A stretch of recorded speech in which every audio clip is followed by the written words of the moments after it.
ભાવનગર શહેરમાં આવેલી કલેક્ટર કચેરીના પાછળના ભાગે થયેલા કચરાના ઢગમાં આગ લાગવાની ઘટના બનતા ફાયર વિભાગ ઘટના સ્થળે દોડી ગયું હતું.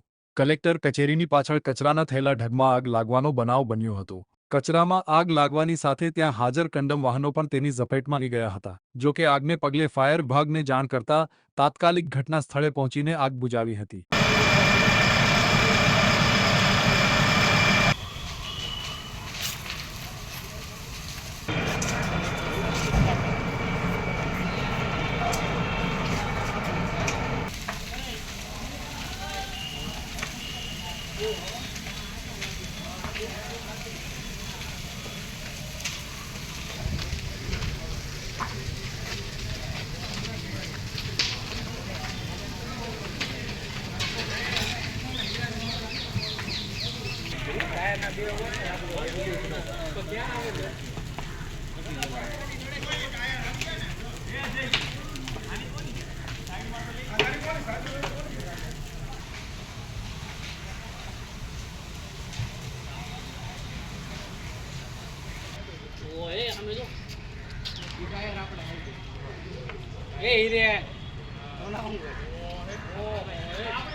બધી ગાડી લેવડે લીધી ઘડી